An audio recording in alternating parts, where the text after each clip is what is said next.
এ ব্যাপারে কলকাতার চিকিৎসক মলয় দাস বলছেন, দীর্ঘক্ষণ যদি কেউ প্রস্রাব ত্যাগ না করে তা চেপে রাখেন, সেক্ষেত্রে মূত্রাশয়ের পেশি ক্রমশ দুর্বল হয়ে পড়ে।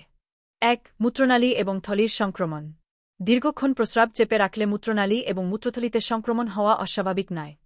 রাস্তাঘাটে সাধারণ শৌচালয় ব্যবহার করা নিয়ে বহু মহিলারই আপত্তি রয়েছে। প্রস্রাব চেপে রাখতেই তারা স্বাচ্ছন্দ্যবোধ করেন। ফলে মূত্রথলির মধ্যে ব্যাকটেরিয়ার সংখ্যায় দ্বিগুণ গতিতে বাড়তে থাকে। মূত্রথলি, মূত্রনালী হয়ে সংক্রমণ কিডনি পর্যন্ত ছড়াতে খুব বেশি সময় লাগে না।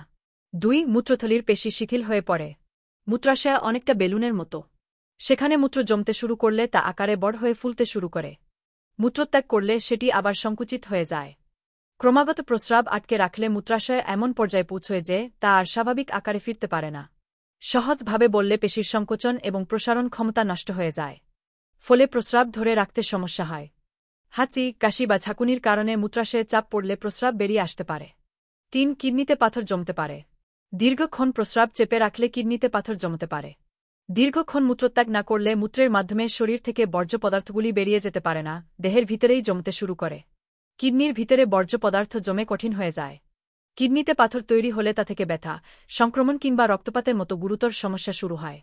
পাথরগুলি খুব বড় হয়ে গেলে অপসারণের জন্য অস্ত্রোপচারও করাতে হতে পারে। গ্রন্থনা: মহসিন আলী আঙ্গুর, সম্পাদক ও প্রকাশক, মুজিবনগর খবর.com, মেহেরপুর।